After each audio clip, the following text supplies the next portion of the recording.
ございます。お疲れ様です。よし。これまた時間オーバーしたくないので、早速始めていきましょう。これまた、ベーシックインフォメーションに戻るんですけど、レクチャーをやってるときはチャットをオープンしてください。チャットに、インフォメーションを打ち込んでいきます。チャットオープンでお願いします。で、ビューはスピーカービューでお願いします。スピーカービューでチャットをオープンでインフォメーションがそこに流れます。チャットオープンでお願いします。で、ライアンも見てるので、カメラオンでお願いします。カメラオンでできる人は。諸事情のある方はオフでも大丈夫ですが、なるだけオンでお願いします。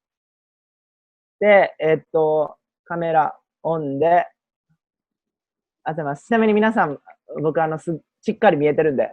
ありがとうございます。ありがとうございます。で、チャットオンにしてくれたら、で、1時間経った頃にトイレ休憩を入れます。で、忘れてたら、チャットで文句言ってください。トイレ休憩を1時間で入れるので、忘れないようにいきます。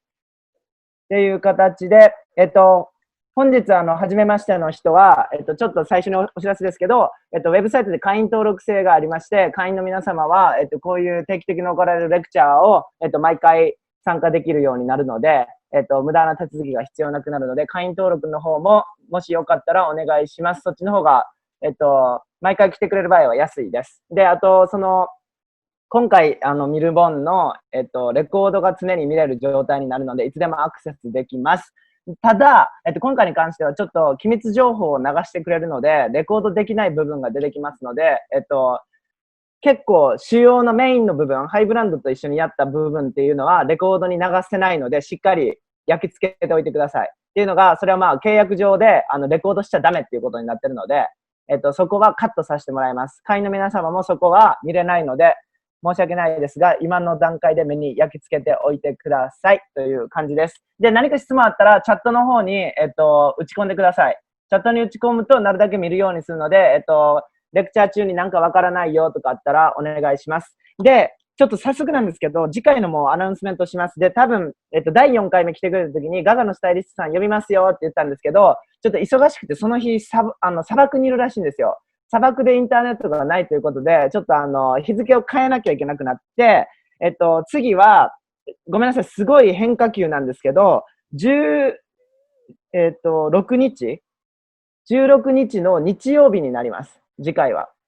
で、次はちょっと変化球で日曜日に開催するんですけど、16日の日曜日に、第4回目来てくれた人は見たと思うんですけど、僕が昔アシスタントしてたミオドラグ・グベリニックのコスチュームデザイナーに来てもらいます。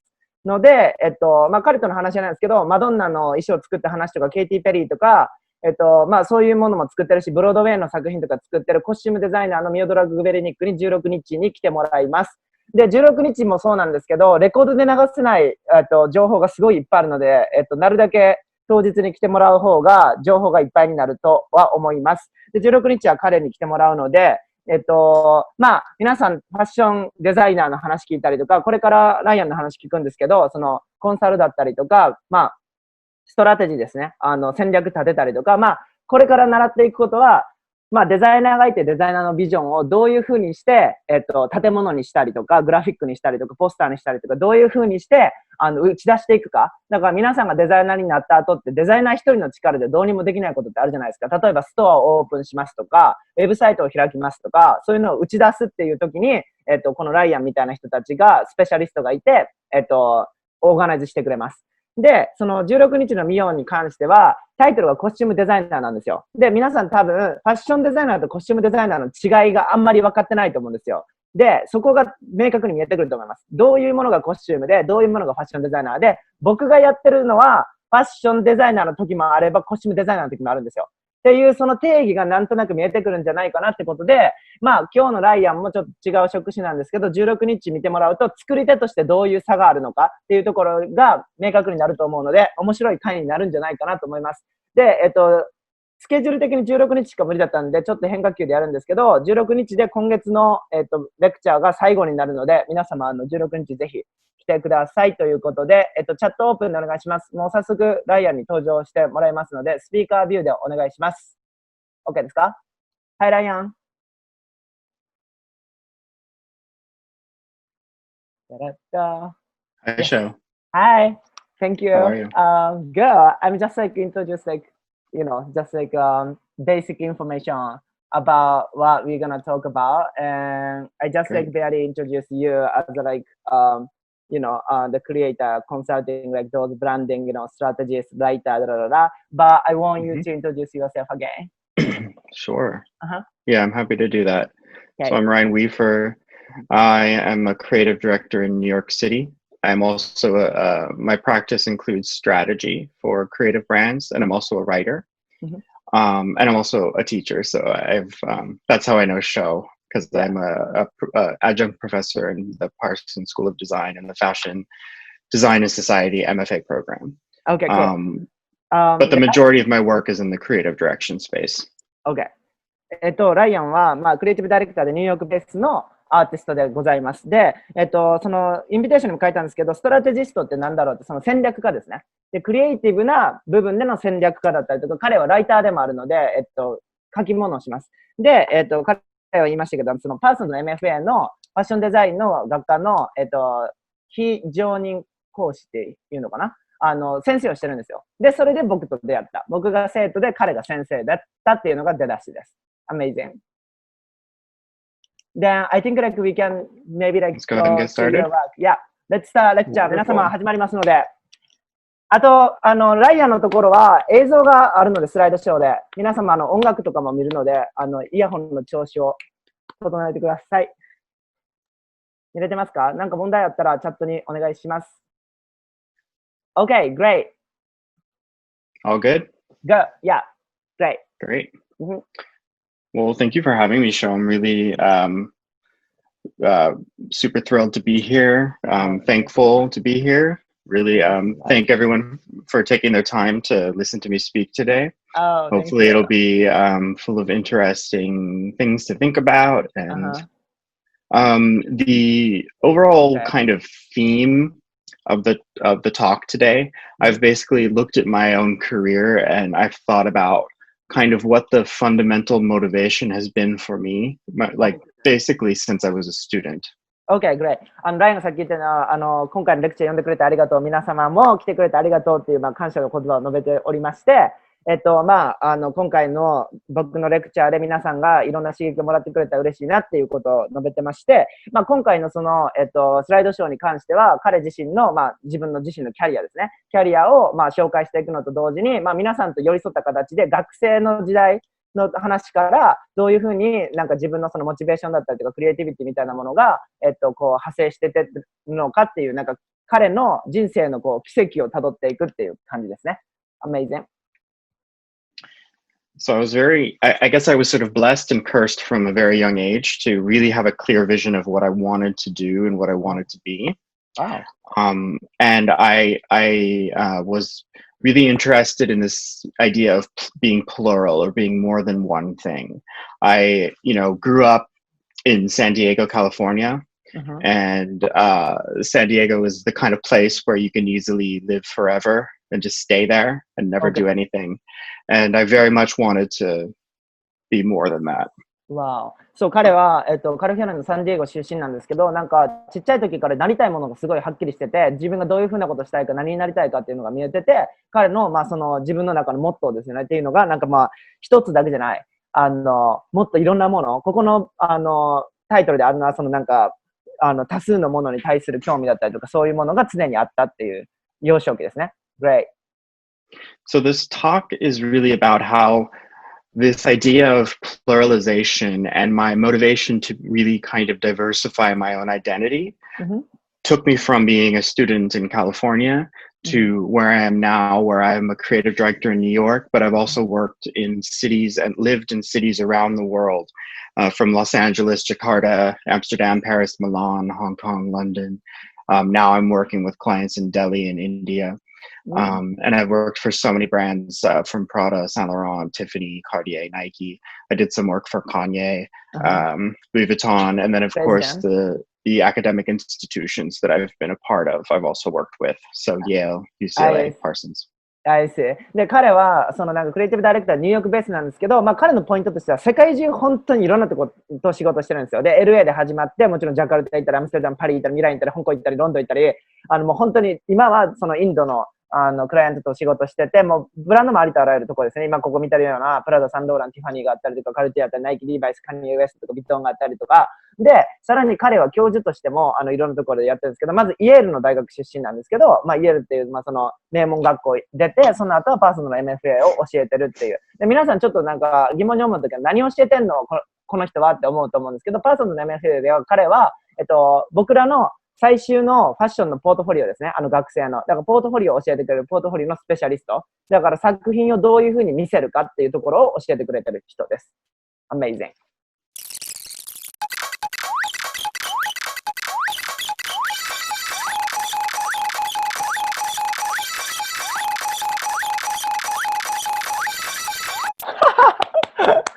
That's just amazing.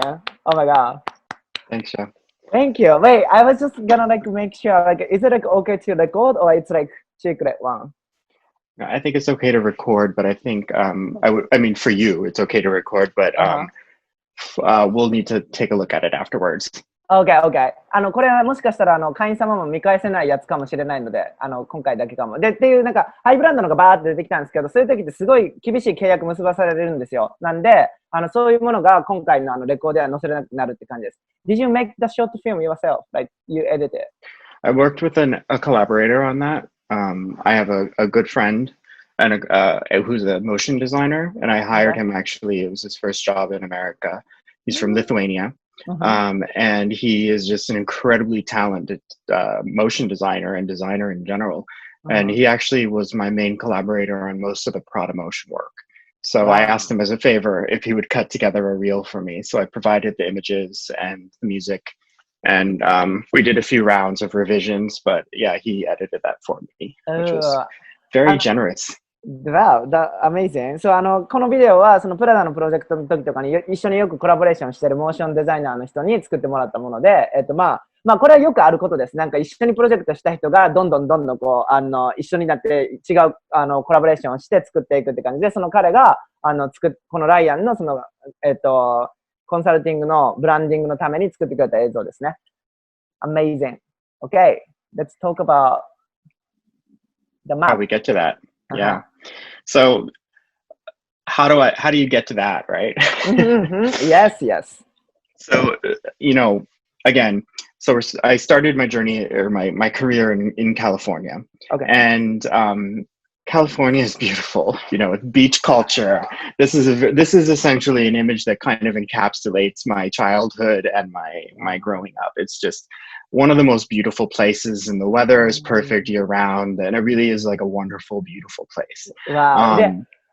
これ今、彼がどういうふうにしてあそこのムービーのところまで行ったのかっていう、彼の人生のその歩みを学んでいくんですけど、彼は彼の出身地のカリフォルニアで、彼の幼少期を過ごした場所なんですけど、まあ彼自身も言ってるもう本当に綺麗な場所で、彼の思い出のビーチですね。Amazing. Here I am at home. And this is the trouble with it being so beautiful there and so easy to live is that there's really not a lot of culture. So there's not an interest in fashion. There's not a big interest in arts. People there just generally are working in kind of biotech and are in the military. And it's a very suburban kind of low kind of relaxed place. So when you have a lot of ambition and you feel like you have a lot of kind of interests in the world and you want to explore your ambition, you really have to leave. And I considered leaving my first kind of act of pluralization. So becoming more than just a Southern California boy I wanted to be. I see.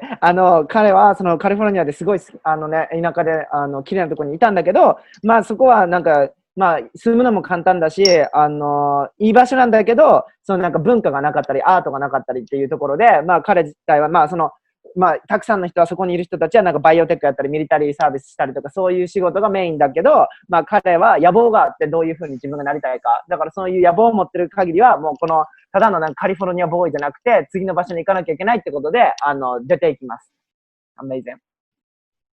So yeah, again, So これは彼の家での自撮りですね。This was a little bit later than obviously I was growing up in the early 2000s in San Diego, but this picture is a little bit later on. Okay. So what I did was I got accepted at UCLA, University of California, Los Angeles, and I was studying design there. And at UCLA, I met a colleague and a good friend. Her name is Roxanne Zargam. She's now a creative director for Nike and has had a pretty big career in photo art direction. Roxanne Zargam. Okay. Mm-hmm.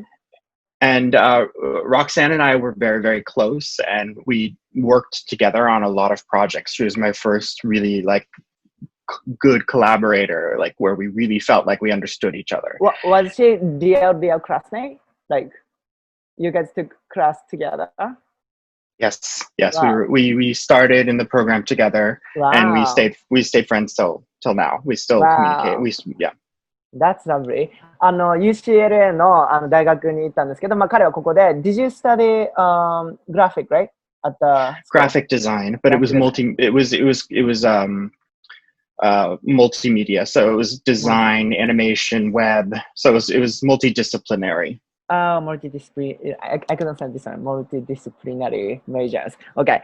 彼はその UCLA 時代に、グラフィックデザインでいたんですけど、ここの学科っていうのは、いろんなタイプのメディアを使うもので、勉強してて、その当時の、クラスメートですね、一緒に、授業を始めた、ロキサン・ザーガン。Yes. Right? っていう、クラスメートがいて、その彼女は今、ナイキの、クリエイティブダイレクターをしてる人。で、その人とクラスメートでたくさんのプロジェクトを一緒にやってきたっていう学生時代ですね。Great. And Roxanne was a really big influence on me. She was someone who was born in Paris. Her parents were French and Persian, so she was half Iranian, and she could speak Farsi. So there was really a lot of multiculturalism within her own identity, which was something that, as this kind of kid from San Diego, I really was sort of attracted by and inspired by. And so the two of us together, we really played off of each other and had so many conversations, and we're so excited about the careers that we could have in design. We really felt like the design world and the space of the creative industry was a place where we could realize ourselves and have these really exciting careers. And so we would have these endless conversations on, DM, we put together, essentially our thesis book was a collaborative book between the two of us.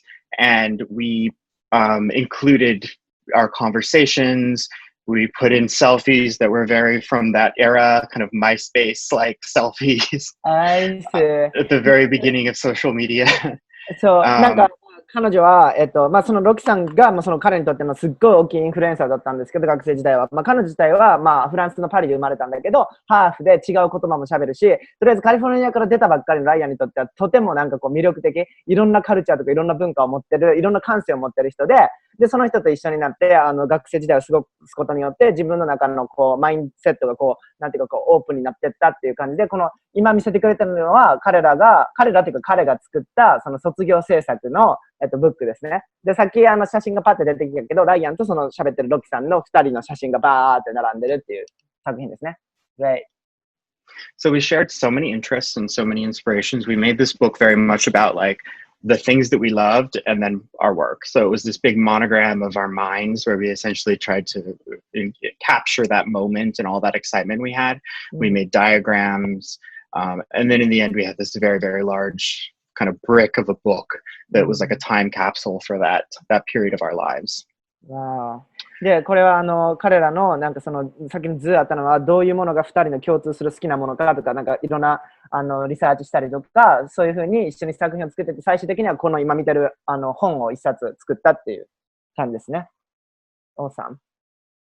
So after UCLA, Roxanne went directly to Yale and started her graduate program. Okay. I decided I wanted to work first before going to grad school. Okay. But I wanted to get away from Los Angeles. I wanted to go as far away as possible, basically, and get as dramatically different experience and really become like experience something as far from San Diego as possible. So I took this job which sent me to Indonesia, and I lived in Jakarta for a part of a year, art directing a shopping mall. とりあえずじゃあその大学時代終わって、ロキさんは EL の大学に、大学院に進学しました。そのベストフレンドは。で、彼も後々 EL の大学に行くんですけど、その前に彼は仕事をしたいと、経験を踏みたいということで、なんか次じゃあ、自分の住んでるアメリカからなるだけ遠くに行きたいっていうことで、その新しいインスピレーションとかを探しに、っていうことで、その時ゲットした仕事がそのジャカルタですね。インドネシアに行くジャカルタで、デパートメントストアをデザインするっていう仕事に就きます。Great. One of the things that I did during this period a lot was I felt like my work wasn't satisfying my need to create things that were my own. I wanted to make things where I could express the visual ideas, the concepts that were mine, that I was interested in. And I started this practice of designing zines or little art books. And so the work that I did while I was in Indonesia was not interesting at all. It was just very, very like not fun. Okay. So like about the zine, is it like for the department or you just did it yourself? No, this was self-initiated work for myself. And so the purpose of these zines was really not to have a product at the end, but it was me using design and the process of graphic design to work through what I was experiencing. So it was almost a bit like therapy, or like trying to kind of understand and reconcile what was happening to me in that period of my life by making. I see. So Let me learning from I was learning through making basically. Okay. So 彼が、ジャカルタでやった仕事っていうのは、まあこれ皆さんよく経験すると思うんですけど、仕事となったらやっぱ面白くないみたいな、こんなことやりに来たんじゃねえみたいな感じになったわけですよ。せっかくまあジャカルタに来てデザインの仕事やってるんだけど、自分の考えてたそのコンセプチャルで楽しい仕事ではなかったっていう、まあ経験。で、その彼が今、そのジンですよね。さっき見た、マガジンのようなタイプのアートブックを作ったんですけど、まあこれは第1回目のサラの時も言ったんですけど、サラもジンを作るんですけど、まあ彼もジンを自分のために作ったんですよ。それは会社とか仕事のためじゃなくて自分自身のために作って、その時のコンセプトが、そのジャカルタで自分が何をしてきたかっていうものをデザインしていく。それをデザインして自分の過去経験みたいなものをデザインしてジンにすることによって、まあ彼にとってはそのデザインスキルを使って、その今の自分の人生、歩んできたものっていうのを記録していく。それを自分の作品にしていくっていうものを作ったってことですね。Amazing.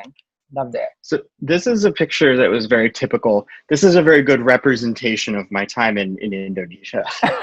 この写真はインドネシアでいた時の自分の経験をすごい象徴する写真みたいです。Why?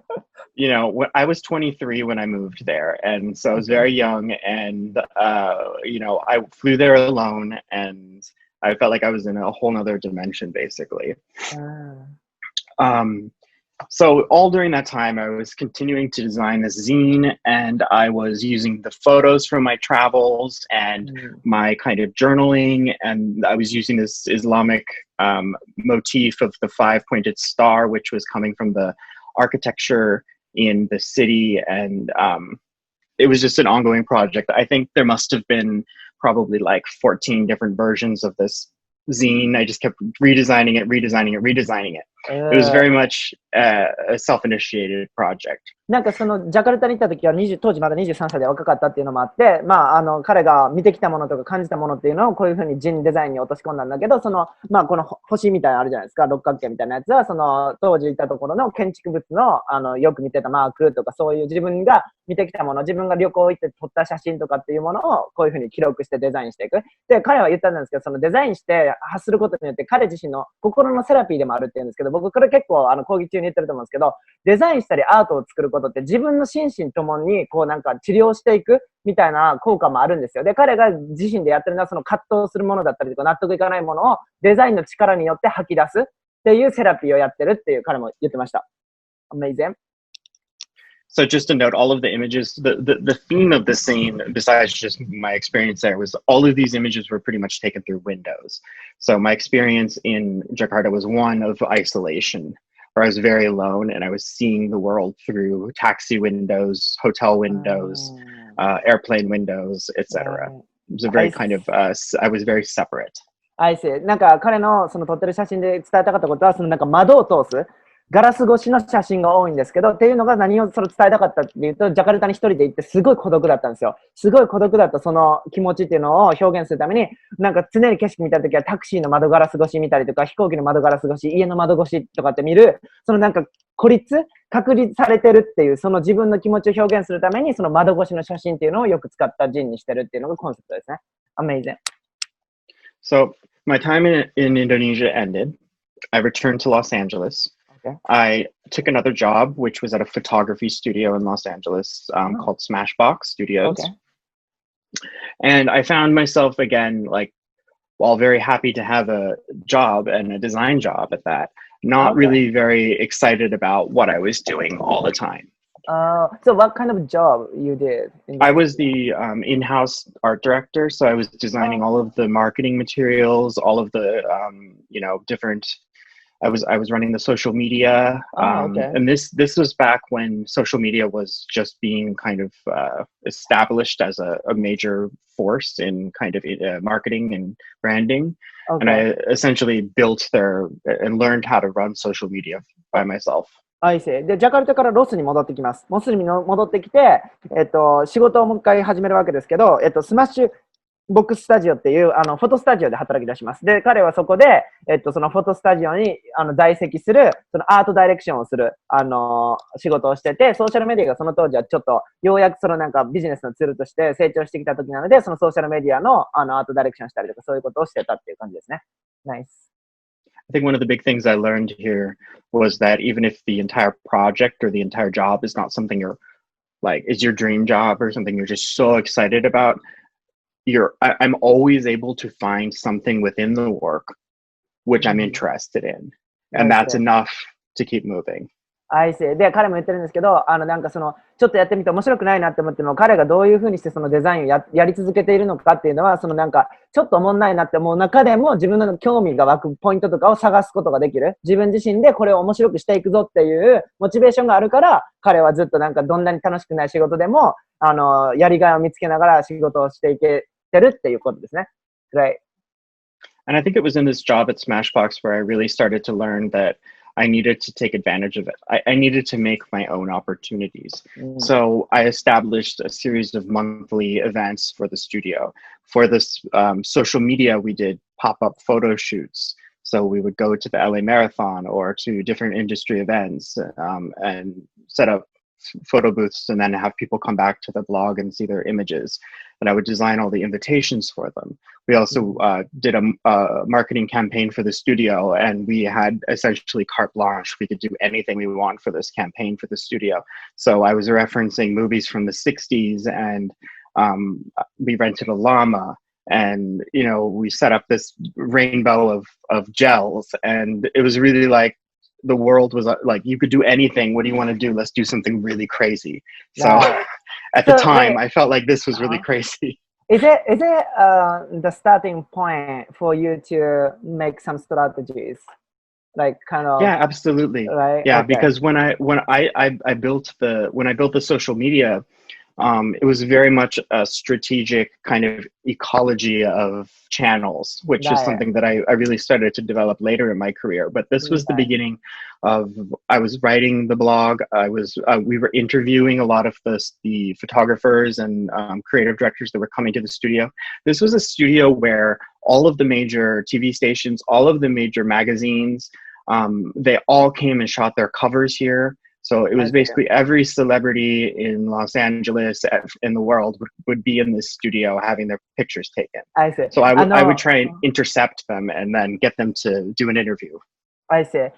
これ、僕、最初に言っときたいんですけど、やっぱり彼って、先生だけあって、先生って喋るんですよ、本当に。だから彼もすごい喋るんですね。だから僕、間、すごい入りづらいんですけど、アーティストの人って喋りが下手くそな人結構多いから、僕はポッて入って、こう、サポート入れたりするけど、今回の場合は、彼すごい、教師って本当喋るんですよ。喋るのが仕事の一つだから。だから彼すごい喋ってくれてるんですけど、残念ながら全部をトランスレーションしてたら、追いつかないので、僕すごい切ってますね。だから、皆さん英語が喋れるようになったら、そういう違う情報も入るので、これを機に一緒に英語を勉強しましょうね。っていうことをちょっと言いたかったんですけど、まあ、いらない話なんですけど、彼がそのスマッシュスタジオに行った時に何を考えたかって、今までこう任された仕事をこなしてきたんだけど、ここで彼は自分自身のことをやろうと思ったんですよ。この仕事の場所をきっかけを使って自分を発揮していこうって決めたわけですよ。で、そこで何をしだしたかって、まあソーシャルメディアが今盛んになってきたから、じゃあこのフォトスタジオを売り込むためにポップアップやってみよう、いろんな人を招いてみようっていう作戦を立てたんですよ。作戦を立てて自分のプロジェクトをそのスタジオのためにやったっていうのが、まあ彼のストラテジスト戦略家としてのスターティングポイントですね。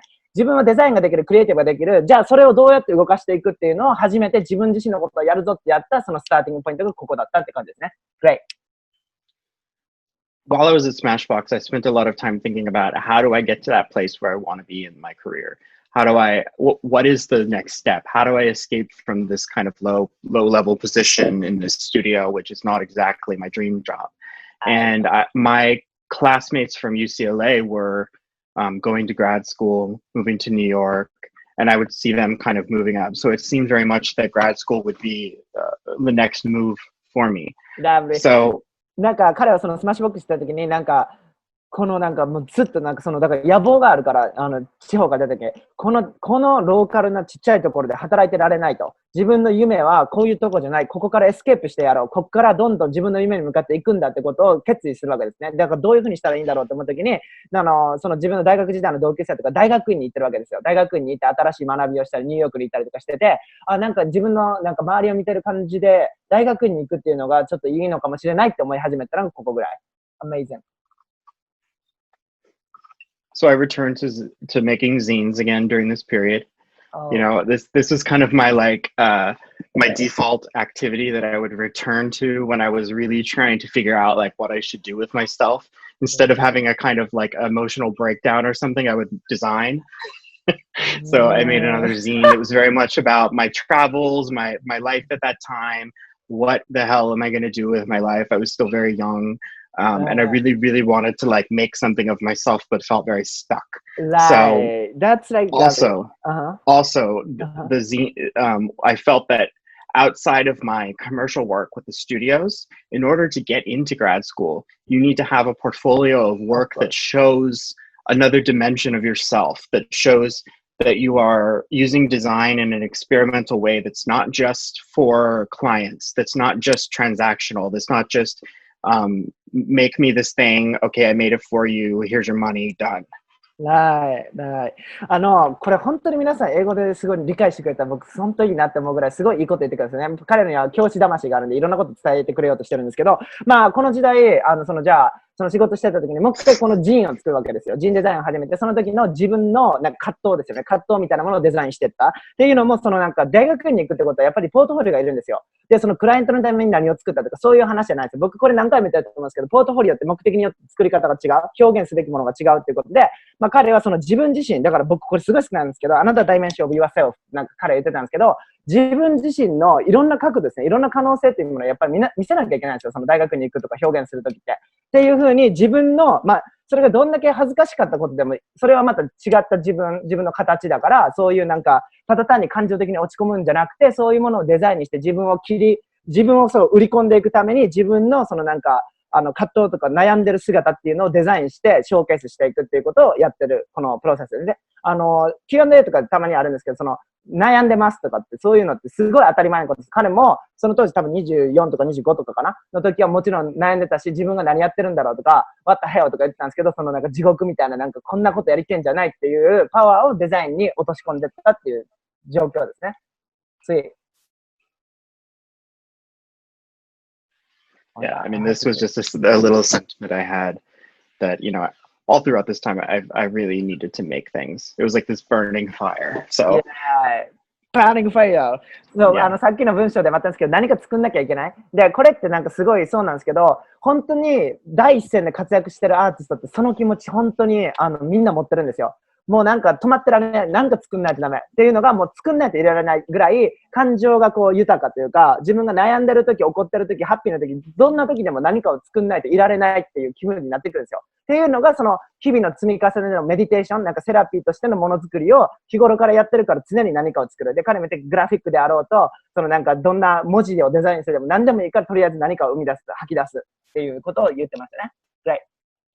So ultimately, I did get accepted into the Yale MFA master's program Yay. for graphic design, and I moved to New Haven. And that was a very, very... イェールの大学院に受かります。で、入りましたね。Yes. And sorry, I just knocked over something. I really feel like that it was at Yale that I found the support and the mentorship and the conversations and the context to really start to develop and find my point of view as a creative, and also to make connections with people that would allow me to get on, like kind of really move into a different level with my career. Right. で、彼はついにイェールに入ったんですけど、これもう一回言っておきたいんですけど、イェールの大学院ってすっごいハイスクールですから、名門中の名門学校のデザインのグラフィック学科に入りました。で、彼はここで言ったんですけど、何を、なんかこう、僕も大学院2回経験してるんで、すごいまあ共感できるところあるんですけど、大学院の良さってなんかそのメンターシップをもらえるっていうのが、教授とのいい関係性を築けるっていうのが、まあ僕とライアンが今こういうふうにやってるのも大学院がきっかけなんで、大学院ってやっぱりそのなんか、距離が近いんですよ、教授との。で、一緒にものづくりをする感覚っていうのがすごいあって、彼もそこでメンターシップが、いいメンターシップが教授と持てたとか、本当にいろんな人とのコネクションが広がるんですよ。で、彼自体も言ってたんですけど、ネクストレベル、彼の創造性、クリエイティビティっていうものが次のレベルに行ったって実感したのがこの大学院時代って感じですね。Great. So these posters you're seeing are posters I designed for the school, for the visiting lecturers. So we would have artists come to the school, and I was in charge of designing the different announcements for their lectures. Did you get paid? I did actually. Yes. で、大学院とか、なんかアメリカってそうなんですけど、学校に仕事できるんですよ、学校に対して。で、これは彼が、大学院時代に行った時に、そのゲストスピーカーが来るじゃないですか。わーって、その時のポスターを彼が作ってた。っていうのが、まあ彼のその在学中時代の仕事。だから学校に向けて、このポスターをどんどんデザインして、今回こういう人来ますよっていうことをやってたのが、この今見てるポスターですね。Amazing. So this was another opportunity for me to do anything I wanted with the posters. There were no requirements other than the name and date had to be on there. So I was really inspired by some work of Takashi Murakami and his sculptures of these kind of anime figures that were ejaculating kind of sperm and circles around themselves, and then a woman that was shooting kind of breast milk out, and it was like frozen in time, and kind of the idea of these large these big kind of spiraling, swirling organic blobs of white kind of mass. And so the concept for these posters was essentially to have kind of sperm or semen kind of in zero gravity floating. Now, the trick was that I had to get the concept approved by the dean of the School of Art. So for him, I told him that it was an exploration of shininess and proceeded with my posters. Okay, I love that. そう、彼はこのポスター作ってる時にインスピレーションがあったわけですよ。そのインスピレーションっていうのが村上隆ですね。村上隆さんの作品から来るわけなんですけど、僕これすっごい謎なんですけど、英語喋る人って日本人の名前絶対なんかこう、ちょっと言い方変わる。だから隆村上ですよね。からもらったんですけど、その作品で、隆さんだって、村上さんの、すごい有名な作品で、でっかい像で、そのなんか精子がブワーってなんかこう体をまとってるとか、大きい女の人の、胸から、そのミルクがブワーって出てるっていうアートピースがあるんですけど、これ日本語で説明するとなんか気持ち悪いんですけど、なんか英語ですごい今彼がすごい綺麗に言ってくれるんですけど、オーガニックラブオブホワイトとか言ってるんですけど、その自然の愛の結晶ですね。白い愛の結晶みたいなところが彼の作品のポイントなんですよ。だからその白い愛の結晶が体を包み込むみたいなのに彼はインスピレーションをもらってこのポスターを作り始めたわけなんですけど、そのポイントっていうのがその学校に対して僕は精子とかそういうものからインスピレーションもらったんだよなんて言ったら、そのトップに許可がもらえないから彼はこれは輝きなんだよ、白い輝きなんだって言って言葉を変えてプレゼンしてこのポスターをアプローブしてもらって許可してもらったっていうそういうエピソードをシェアしていただきましたという話ですね。はい。Great. these posters were very much in being in such an academic context where it was, this very, very high level thinking going on. It's very intellectual. I also wanted to do something that was just purely about image, purely about form, and about surface. And so as much as there's a kind of intellectual idea here, it was really just about playing with color and shape. And this also started to relate to my thesis, because in grad school, of course, you need to create a thesis. And my thesis was very much about surface and kind of ecstatic, hyperactive surfaces and surreal, sort of like hyperreal surfaces. I see. なんかこれ、彼もそうな、これ、彼もなんかいろいろシェアしてくるんですけど、言葉巧みになんかプレゼンを切り替えるってことはすごい大切なんですよ。で、さっきのそのディーンとのやりとりでもそうなんですけど、僕もすごいそれ、皆さんに気をつけてほしいんですけど、何もかも素直に言うことが正しいっていうわけではない時ってあるんですよ。デザインって、その物が発してくれるものっていうものはすごい大切なんだけど、その時と場合によって喋り方を変える、ワードを変えるっていうのもすごい求められるスキルなんですよ。で、そういうものが、ストラテジーとかにつながってくるんですけど、この時こういう風に言うよりこう言った方がいいよなっていうことは、彼は自然とそういうことをやってるわけですよ。そのクライアントがいたし、仕事もしてたわけで。で、それ皆さん結構ポイントにしてほしいんですけど、例えば、私のインスピレーションこれですって言うべき時と言わないべき時ってあるんですよ。そういうところっていうのは経験なんだけど、デザインをしていくっていうのは、そういう全てを巻き込んだことを考えるっていうのはすごい大切です。だから、私はこれ一回作りました。じゃあ大丈夫ですっていうことにはなんない。で、彼は、ポスターを作ることによって、彼は、大学に行ったら論文書かなきゃいけないんですけど、その論文のキーポイントになる、その表面ですね、サーフェス。その表面的にどういうふうにデザインしていくかってところは、このプロセスでアイデアがどんどん湧いてきて、これからどんどん論文に発展していくっていう感じですね。Great. When I was in grad school, actually, like maybe at the end of the first year, in the summer in between, it's a 2-year program, so in the summer in between, I discovered this Bulgarian pop star named Aziz, and I became really, really interested in him and also the industry that he worked in, this entire kind of Bulgarian pop folk, that was the name of the genre, culture. And so Aziz in particular was very interesting because he was the most famous singer and pop star in Bulgaria, and he was essentially the opposite of all of the norms there. He went against all of the norms. So Bulgaria is primarily like very, very conservative and Catholic, and he was openly gay and dressed in drag for his performances, but also played with gender by keeping his beard. And also he was a member of the Roma ethnicity, or the kind of gypsy groups that were populations in Bulgaria, which were incredibly discriminated against. So in spite of all these obstacles, he was able to become this kind of really sensational and wild kind of popular figure. And he produced hundreds of music videos. He was constantly in the tabloids. And I just found him to be just absolutely wonderful. I loved him. So, で、これが彼の論文の題材になったんですけど、このブルガリアのアーティストが、彼のトピックになったんですけど、ブルガリアって皆さんなんかピンときたことないと思うんですけど、僕行ったことあるんで、すごいわかるんですけど、ブルガリアってすっごい、宗教的で、すごいなんかコンサバティブなんですよ。なんかオープンじゃないというか、ちょっとなんか、すごい昔のヒストリカルな場所って感じなんですけど、そこのシンガーで、彼はオープンゲイであって、そのなんか自分のジェンダーっていうものをなんかフリーダムにこう表現してる人で、こういうことが日本でやるって言っても結構厳しそうだなって僕思うんですけど、こういうアーティストがスターになっていくって、ブルガリアでこの人がスターになったっていうのはすごいことなんですよ。すごい可能性を人々に送り出した。で、彼自身もその姿に、すごい差別されるし、すごいなんか軽蔑されるわけですよ。そういうジェンダーの問題っていうのは。そういうものを、輝かせたブルガリアのそのスターをトピックに、上げたっていう感じですね。で、これ、皆さんちょっとなんか、コロナが明けたらなんですけど、旅行に行くって、彼もなんか軽くボンボン言ってますけど、旅行に行くっていうそのフィジカルのエクスペリエンスってとても大切なので、皆さんちょっときっかけやったらポンって行ってみてくださいね。実際見たものと聞くだけの話って本当に違うんで。っていうことで、彼もなんかいろんな旅行がしてるから、その社会の世界の構図みたいなのもすごい頭に入ってる人なんですけど、それをちょっとポイントで。Great. So this was a very, very large project, actually. I built Twitter accounts, blog, basically an entire kind of communication network around this idea of the Volcania fanzine.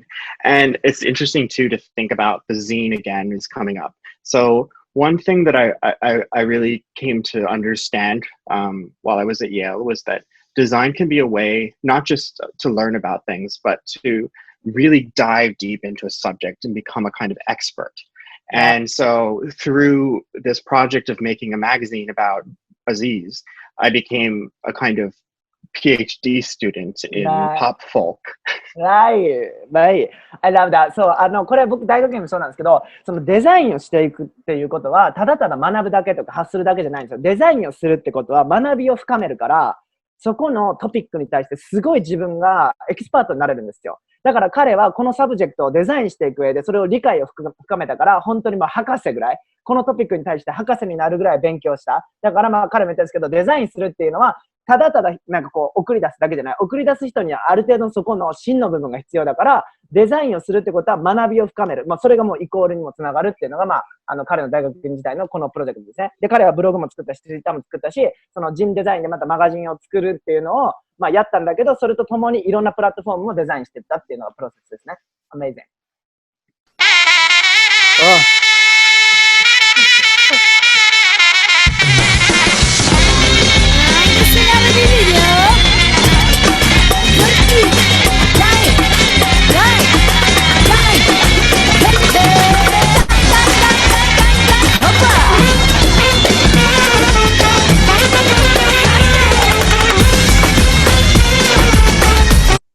So, let's go. So my thesis ended up being this book, which was this kind of pink book that you're seeing. And since I was so interested in the surface, and Aziz again was this idea of him using his body as a surface to project all these fantasies of who he could be. He was emulating all of these Western pop stars and trying to be like Madonna or Lady Gaga or something like that. So here I was exploring the idea of surface again by wrapping my thesis book in wrapping paper, which felt very appropriate, and decorating it with these kind of impossible popsicles. So you can see here that it was essentially like popsicles that could never exist in reality. They were wrapped in Beverly Hills Hotel banana leaf wallpaper and the Photoshop invisible background and gradients and things like that. Sorry, this is like something else. We call those things as ice candy. Okay. What do you think about ice candy? Sounds weird. Well, it's not what I would call it. You guys call it popsicles, right? Yeah, ice pop or popsicle. Okay. Yeah. ちょっとごめんなさい。It's like a lollipop, but like with ice. Right. このアイスキャンディー見えてるじゃないですか。アイスキャンディーのことを英語でポプシカルズって言うんですよ。で、全然意味わかんなくて僕ずっとアイスキャンディーって呼んでて、それを注意された記憶が蘇ったんで勝手に言っただけなんですけど、今、アイスキャンディーでどうもってそんな呼び方しないよって言われたんですけど、このアイスキャンディーに関してなんですけど、なんかもう現実じゃありえないようなアイスキャンディーをデザインするっていうのが、そのなんか表面、サーフェスに対する彼のトピックで、そのアイスキャンディーの表面をどういうふうになんかデザインしていくかとか、その結局ブックを最終的に作ったんですけど、その本自体もそのアイスキャンディーのそのサーフェスで遊んだものを使ってさらにその表面をさらに覆うっていうことを、最終的に卒業制作で作ったっていう感じですね。Great. So the kind of final thing we did at Yale for my class was we were commissioned to design an entire issue of this Korean graphic design publication called Graphic. Okay. And we could make up whatever content, and I decided to include the spreads from the Volcania fanzine issue where I was able to actually interview Aziz. Oh, nice. And also the concept for the book was to have these postcards of everybody's work kind of like interspersed throughout the longer text articles. So I included some images of him as well. Wow. 彼の大学の最終卒業制作はその韓国の、マガジンですね。マガジンに発行されて、グラフィックっていう雑誌なんですけど、そこに発行されて彼自身が研究したトピックっていうものが実際に雑誌となって発行されたっていう感じですね。Beautiful. So while I was at Yale, The summer in between the years at Yale was a really interesting time. You basically can either go to New York and make a lot of money, or go home, or you could. It's a kind of a really rare and special time because you don't have a lot of financial obligations. You're not tied down to a specific place. It felt like it was an opportunity that I wouldn't have again necessarily, to basically do something really like radical, or do something which I felt like was really kind of exciting but not very practical. And so one of my advisors at Yale was a designer named Daniel van der Velden, and he operated a studio in Amsterdam called Metahaven. Okay. And so I asked him if I could come and essentially intern for them, and so I moved to Amsterdam and spent the summer working for him. Wow. Wait, you said the artist was the professor at the Yale? Yes. Wow. And then like how he did that? Like he was living in Amsterdam, but he was teaching at the Yale? So like a lot of the wow. Yep, a lot. Well, what we had was the program was set up that we had a lot of short projects. Oh, I see. And they would bring in designers who had very, very strong points of view and in their own practices, and then we would work with them on a project. And essentially the idea was that you had to choose between kind of making something and that would get their approval that they would like, or making something that was your own. So you had to deal with this tension of like learning to not please the person who wanted the thing to be a certain way, because then you were just copying them and their style, and you had to start to make things that were your own. I see. 彼はそのイェールの後にアムステルダムに移動するわけなんですけど、その、きっかけっていうのがそのイェールの教授ですね。教授がアムステルダムに住んでて、で僕それ聞いたんですけど、どういう意味って言うんですけど、いろんなショートプログラムがあって、そのアーティストがその短期間教えに来るっていうのをやってて、その当時の先生だった、アーティストの方ですね、ダニエルさんっていう人がアムステルダムにスタジオがあって、で、卒業をきっかけにそのアムステルダムの彼のところでインターンシップができないかっていう話をして、アムステルダムに行くわけなんですけど、彼も言ってるんですけど、その、大学院って本当にメンターシップって言うんですけど、教授とすごい近いんですね。で、そこでどういうふうに自分らしさを売り込みながら、その教授に対してうまく、気に入られるって言い方するとちょっとなんかいやらしいんですけど、それってすごい大切なんですよ。学ぶ人のもとでどういうふうに自分らしさを見せながら、その教授にリスペクトを示しながら作品を作っていくか、そこのバランスっていうのが、大学院生ってすごい求められることなんですけど、彼はその時の教授のところに行きました。Amazing. This is a great picture that kind of encapsulates my time in Amsterdam. Amsterdam. It was really interesting because this internship was only like 4 days a week. So I had an enormous amount of time to just sort of be in the city. I didn't know anyone. I was living by myself. Wow. And so and they gave me a bicycle because Amsterdam's a big bike city. So it was interesting because as much as I was like really trying to find something interesting to do or like kind of get up to trouble or whatever, I spent a lot of time alone. So it ended up being a lot like Jakarta in some ways, that it was a very introspective experience. I see. で、彼はそのアムステルダムに行ったんだけど、週に4日だけインターンシップで、3日オフがあったから、で、誰も知らないし、一人で住んでたし、っていうことで、彼はインターンシップのそのボスに自転車をもらって、その自転車でギコギコどこに行ってたという時間の過ごし方ですね。で、彼もさらりと言ったんですけど、たったの4日しかなかったんだって言うんだけど、その感覚結構あって、なんか、アメリカの人結構働く癖僕結構あるなと思うんですけど、なんか4日しか働いてないとか、なんかインターンシップなんか日本だと4日も週にやってたら結構やってる感覚なんかちょっとあるかなって思うけど、なんかそういう感覚で、だから4日しかなくて3日もオフがあったからみたいな感じをさらりと言ってたけど、彼は本当にすごい働きマンって感じですね。Great. So again, I still was thinking about this idea of plurality and diversification of my own identity. So that was really a key factor in the decision making. I was, besides, it being interesting, it was very much like, what can I do that will again add another facet to my identity? What will again kind of add to my skill set and expand my view of the world? So, I was, this is me in Amsterdam. Okay. And this was kind of the crisis I had when I was there was, in America and in typical design kind of businesses, it's very kind of goal and task oriented. So you're given a project, it has a deadline, it's expected to be a certain thing. However, when I was working with Metahaven, they had no goals, they had no deadlines, there was no objective. They would give me projects and say, make it yours, what would a Ryan Weafer project look like? Wow. And that was really a shock. Like, I didn't know what to do, you know. I spent my entire life working in this other kind of paradigm, and now this was a completely new situation, and I was completely alone, and I had to kind of figure this out. And it was actually, I think, in retrospect, a really, really good shock. OK。なんかそのライアンは、これアムステルダムにいる時のライアンなんですけど、まあ僕これ、一回振り返ったんだと思ったんですけど、ライアン自体は仕事のキャリアがあって、その後大学に行き直しました。で、彼はインターンシップでもう一回行きます。アムステルダムに。これってすごい普通なことで、仕事あってキャリアあってもインターンでもう一回行きます。インターンってそれぐらい価値のあるものっていうのが、まあ、ジェネラル、世界的に結構、求めることで、まあ、彼がここで喋ってたのは、まあ、なんか、今までやってきたことって、これをやってください、あれをやってくださいって言われたけど、そのアムステルダムでやった経験は、デッドラインもなければ、こんなものやってほしいとかもなくて、なんかやってよ、ライアン・リーファーとして、なんか見せてよって言われて、それはすっごい衝撃的で、目的がないし、なんかこう言われたことがない。何でもいいから自分らしくやってって、すごいなんか仕事の働き方が違うくて、そこで自分はすごいとてもいい刺激を受けた。ショックを受けたって言ってました。Great. So a lot of what I made there really didn't turn into anything because I was really trying to just figure out like how to survive.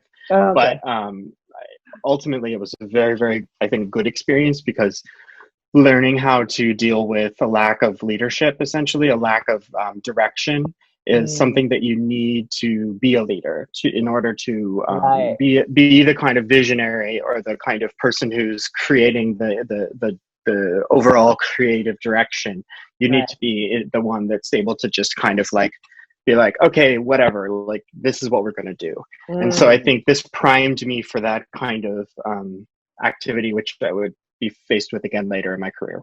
I see. で、これが彼が作ったものなんですけど、まあ彼もなんか笑い話だけど、結局何にもならなかったんだよね。はははとか言ったけど、まあなんか自分がサバイブしていくために、まあやったことなんだけど、彼がすごい言ってるんですけど、そのなんか自分が、まあなんかプロジェクトするときに、ラックオブリーダーシップって言ってたんですけど、誰かがリーダーシップを取ってくれない。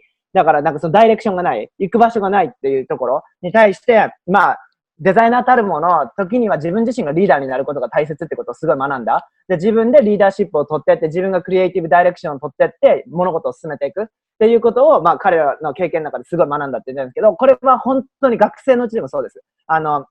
学校の時とか宿題があって、ここに学んでください、これやってください、こうやったらどういう風になりますよって言われてるから、あ、じゃあこれやったらいいんだってなるけど、社会に出ると、やっぱりそういう手引きとかリーダーシップが急に移り変わるんですよ。移り変わるかなくなるか。って時に自分自身がリーダーになる時が絶対に来るんですよ。で、自分自身はこれ忘れてほしくないです。クリエイティブダイレクターって何だろうと思った時に、何でもなんですよ。クリエイティブダイレクションって何に対しても言えることで、自分の人生のゴールを決める、道筋を決めるっていうのもクリエイティブダイレクションなんですよ。で、それは皆さん意識してないけど、毎日やってるんですよ。今日何食べようっていうのも自分でダイレクション取ってるし、そういうことで自分自身が自分の人生のリーダーであることは忘れないでくださいね。で、そのクリエイティブな場所に行っても、自分がリーダーになる、準備はしておいてくださいね。確実にそういうプロジェクトはやってくるし、そういう風になんないと生きていけない時が来るので、っていう話ですね。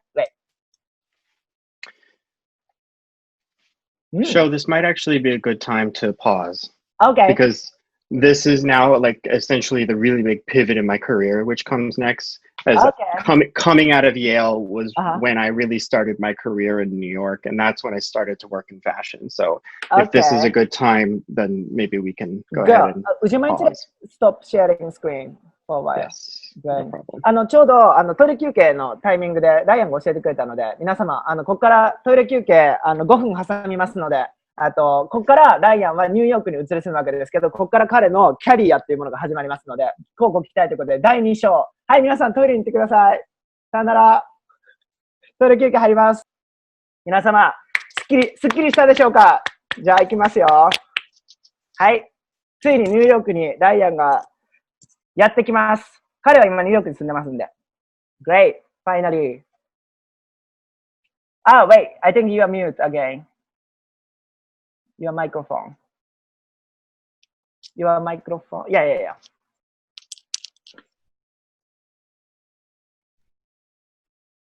たたたん。ニューヨークに来ました。Great. Okay. So this is where things really pivoted in my life. I had done all these different experiences, lived in all these places, and it really set me up for grad school, which was where I felt like I really kind of developed an identity as a creative. And my thesis advisor was this woman named Susan Sellers, who is a partner at the design agency 2x4 in New York. And she essentially hired me to work at 2x4 before I even graduated Yale. Wait, so you also got another opportunity by another professor yes. at Yale. そうで、アムステルダムにインターンシップした後ニューヨークに来ます。で、その時のスーザン・サラーっていう人が、その 2x4 っていうクリエイティブエージェンシーをやってて、その人と出会ったのも EL の大学院です。で、その人も、その彼女も、その EL の時の教授の一人で、その彼女のエージェンシーに入ることになってニューヨークにやってきます。で、これ皆さん、大学院に行くことの意味って自分を深めるっていうとコネクションの話したじゃないですか。前半も。コネクションって本当に大学院ってすっごいビルドアップできるんですよ。で、仕事のオプチュニティができるっていうのが、大学院って日々がもうプレゼンテーションなんですよ。教授に対して。僕ってこんなことできるんだよ。こんなスキルがあるんだよっていうのをプロフェッショナルに見せる場でもある。っていうので、まあ、ライアンはもう見てわかりますね。彼自体が学生時代すごい活躍してたからこそ、こうやって教授から仕事がどんどんもらえるっていうのでニューヨークにやってきました。Great! And I have to say that, 2x4 was essentially my dream job. It was it was the place I wanted to work. I was as excited to get that job offer as I was to get into Yale, as I was to get into UCLA. It was just absolutely thrilling. So, it was very, very exciting. で、彼はついに、この 2x4 ってすっごいでかい、エージェンシーなんですよ。で、彼はそのちっちゃい頃から夢見てた夢の仕事です、これが。で、彼はついに、その夢の仕事オファーをもらってニューヨークに来るわけですよ。だからその時の気持ちですよね。うおーって感じじゃないです。もうなんか、僕が未だ見たことないようなそこの世界な気がするんですけど、本当に憧れてた仕事にようやく着いたっていう喜びですね。Great. Interestingly, though, while I was starting my dream job and was so excited to start working on the projects for the firm, which included their flagship client, which was Prada, another opportunity came up for me to work on a project outside of work. So another personal project. And I've always felt that outside of what your main job is, having other projects is just something that keeps you balanced, and I just feel like it's so important to have somewhere that you can explore ideas that are your own and are not dictated by clients and are not shaped by other people who you have no chance to really debate with as you would with someone who's your boss. Question. When you got 2x4, did you apply to Susan Sarah yourself? You reached out. She essentially offered me the job. I did have to go to the office and present my work to one of the other partners. But for instance, not the main, but the person that I worked with the most at 2x4 was Michael Rock. Mm-hmm. He's kind of the most famous of them. You can look him up on Wikipedia. And he's the one that is the main kind of contact for Prada, and he had been at a lot of my Yale critiques. So every semester at Yale, we would have a critique and a review, and he had been at a number of mine, so he'd already seen a lot of my work. Okay, makes sense. これ聞いたんですけど、ついに 2x4 に入りました。で、チャットのところにウェブサイトあるので、気になる人はコピーして後で見てくださいね。で、2x4 のクライアントってプラダとか、本当にハイファッションのところがいっぱいあるんだけど、彼はそこに入ることになったんですけど、僕が聞いたのはそのスーザン・サラーに対していきなりアプライしたのって言ったんですけど、彼女から連絡が来てっていう風になったんだけど、ニューヨークに一回行ってインタビューして作品見せてっていうので、その、2x4 をやってそのマイケル・ロックっていう別の人は、すごい有名な人なんですけど、その人にも作品を見せることになるんですけど、そのマイケル・ロックさんはその大学院時代のそのクリティック、中間テストの審査員みたいな感じでよく来てくれてて、自分の作品は学生時代に見せたことがある。だからすごい過去のちょっとした顔見知りのところにもう一回行って作品バージョンアップして見せるっていうことのプロセスをしたんですけど、僕それでってなるんですけど、僕大学院時代のクリティックのゲストって本当に素晴らしい人ばっかりで、そのVogueのエディターの人が来てくれたり、ID マガジンのエディターの人が来てくれたりとか、それこそ今オープニングセレモニーがちょっとクロージングとかしちゃったけど、オープニングセレモニーのクリエイティブダイレクターの2人がゲストで来たりとか、建造やってたんで、その当時は。来てくれたりとかしたんですよ。で、僕も普通にそういう風に喋ることができて、今はインスタグラムのなんか DM をし合う友達って感じなんですけど、まあそういう感じで大学院に行っていい作品を見せてると、本当に憧れてたアーティストの人とかに、間近に会えて、間近に作品を見せることができるっていう、まあマジックは大学にある。で、彼はそれをものにして仕事にしてったっていう感じですね。Sweet. And just a last note on that, that Michael was very, very, very hard on me in those critiques. He's super critical. It's very, yeah, he really really grilled me. So, で、そのマイケル・ロックは後々仕事したんだけど、そのクリティックの時は本当に厳しくて、もうすっごいなんかケチョンケチョンに言われたっていう思い出があるみたいです。Wow. So as I mentioned, at the same time I was starting this job, one of the strategists at 2x4 introduced me to one of her friends whose name is Yoff. And Yoff, who's also, he's the co-director of the Parsons program. And I met, and he had this proposition to collaborate with me on a new magazine project. Oh, okay. I didn't know. Okay. Yeah. So Yoff, do you want to go ahead and? いや、そう、彼は、そのなんか、まあ、その仕事に入って、そのなんか戦略家がいて、そこの会社の中で。で、その一人とコラボレーションして、新しいマガジンを作ることなんですけど、その人の名前がヨフって言うんですけど、それが僕の大学院の、アソシエイトダイレクターです。ダイレクターって2人いるんですけど、トップダイレクターのその2番目の、ダイレクターが、と一緒にマガジンを作ることになったってことですね。で、今これで僕知らなかったんですけど、だから彼が教えてるんですね、MFA で。そういうつながりもあってって感じですね。Great. So Yoff and I, we were developing this project. The title already he had kind of settled on, and the name of the magazine was Le Derrière Cri, which is a play on a French expression. So this is a complicated one, but okay. That was sort of the fun part of it. So Le Derrière Cri is a play on the French expression Le Dernier Cri, which means the latest thing or the latest scream or the coolest, like the latest, whatever. And to change the word dernier, which means last or latest, to derrière, which means ass, essentially. Okay. We made it essentially, the title now means the scream of the ass. So the magazine was all about satire and fashion. So OK。なんか今このタイトルの話してくれてるんですけど、まあフランス語がメインで、いろんな理由があるみたいなんですけど、とりあえずちょっと言葉が汚いので省きます。ということで、まあなんかちょっと皮肉い感じのタイトルで遊んでますっていう話をしました。はい。Great. So this was an advertising campaign that we actually shot for the magazine. And the magazine, the concept was essentially to do, to put in all the things that we found exciting, but also very critical of fashion. And everything was a little bit like tongue-in-cheek and trying to make fun of things, but in a way that was smart.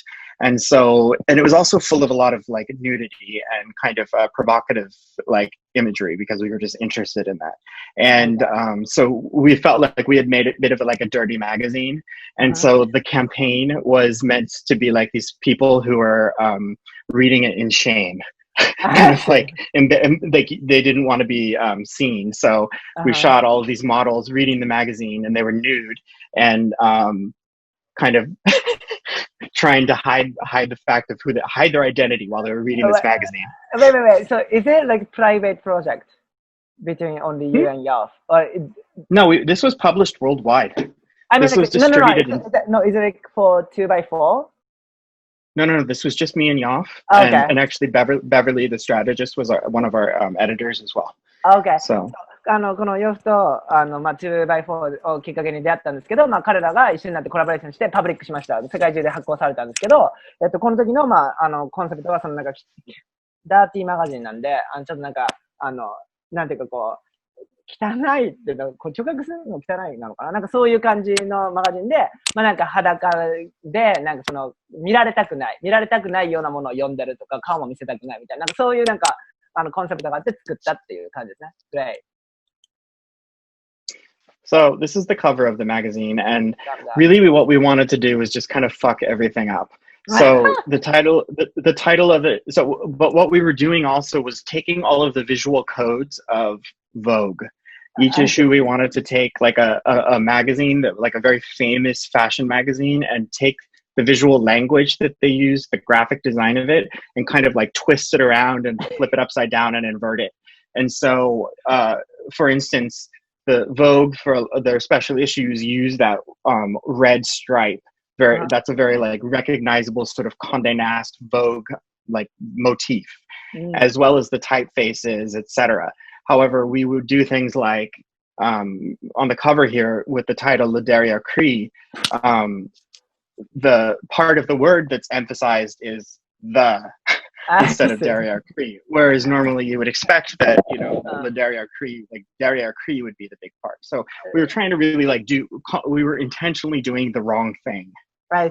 なんかまあ彼らはそのマガジンの時になんかその防具とかそのザ・ビューティーって言われるものをツイストアラウンドしてなんか方向変えたりとかなんか皮肉って文字ったりとかしてもう本当なんか遊んでるハイファッションってものをなんかこうぐちゃぐちゃにしたみたいな感じがコンセプトなんですけど、これ僕すごいさっきから笑ってるのが考えてほしいんですけど、そのヨフもそうなんですけど、ヨフも彼も僕の先生なんですよ。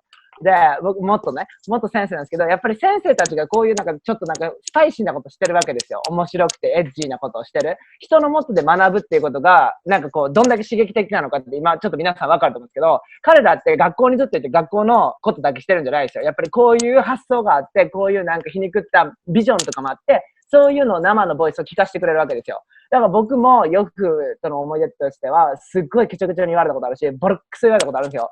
お前のは面白くないとか、もっとなんか、なんとかかんとかした方がいいとかわーって言われるわけなんですけど、やっぱりなんかそういう環境、そういう人に学べるっていうところって、やっぱり大学に良さだなって思いながら聞いてました。だから彼らって本当にプライベートの時、しょうもないこと言うし、汚いこと言うし、なんか先生ってなんか日本で言うとなんか、凛としてるみたいなイメージあるけど、やっぱりそういうわけじゃないですよ。リアルな部分とかをシェアしてクリエイティブを育てていくっていう、まあ、学びの環境の違い。だから僕もすごいしょうもないこと言いますけどね、先生とやってるけど。っていう、なんかそういう共感をしてるって感じですね。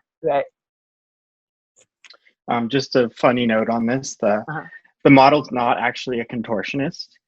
It's actually two people, and the legs are actually Yoff's legs. Okay.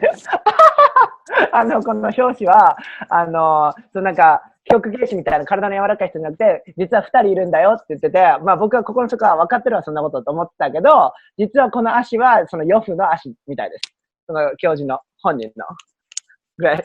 So we opened the magazine with a long photo essay, and this was an amazing series of images from this Ukrainian photo duo called Synchrodogs. Okay. And we titled this series "Chic Asses." Okay. なんかまあ、そうタイトル、そのマガジンのタイトルそうなんですけど、とりあえずケツの話ばっかりしてるんですよ、さっきから。タイトルもケツなんですけど、だからそれの体でアーティスティックなケツの写真をいっぱい撮ってるっていう話ですね。そうそう。だからアーティスティックなケツですね。ケツのシリーズ。はい。I actually love them. Yeah, no, I love them too. They're great. So ケツですね。And so when you're reading the magazine as a print, the actual physical magazine, it feels like it goes on for way too long. You're like, it goes on and on and on and on and on. And that was exactly the point, because we really wanted for the theme of the issue to come through, which was this idea of repetition and chic. So the idea not only of literal repetition, one thing after another repeated, but also we were looking at things like the poses in fashion that are repeated over and over and over again, and just like the common tropes in fashion. And then we also were examining the idea of what chic means as this kind of like slippery word that people use in many different ways. I see. まあなんかなんかずっと繰り返しなんか見せてるんだけど、まあそれがなんか自分たちがファッションやってる時にファッションってどういう風にループされて繰り返されて、でみんなの言う上品さとかそのシークって言われるかっこいいとかされるものっていうものが何なんだろうっていうところをまあ再定義するためにこのマガジンでひたすらそういうことをやってるみたいなところがまあ彼らの伝えたかったポイントですね、マガジンを通して。Amazing. These are some spreads from the issue. I actually wrote a piece for it under a pseudonym. I wrote this essay called Dick Pics, which used these images from this amazing photographer named Nicholas Allen Cope, and he shot all of these lipsticks very close up. Right. So they're these very architectural forms, but in the context of an article called Dick Pics, they become like these very phallic images. Okay, I got you. そうだから、さっきからなんかその上品なビジュアルですごい伝えてるけど、彼がさっきから言ってるチンチンの話ばっかりしてるんですよ。なんかディックピックってあるんですけど、まあディックはまあ調べてください。英単語帳で。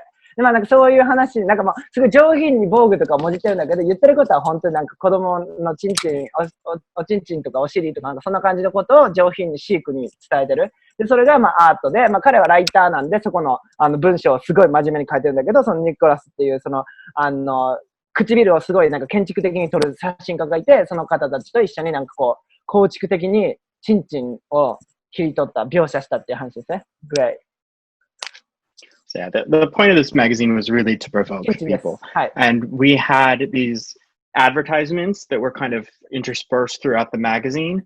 There were actually these artworks by this artist named Benny Bischoff.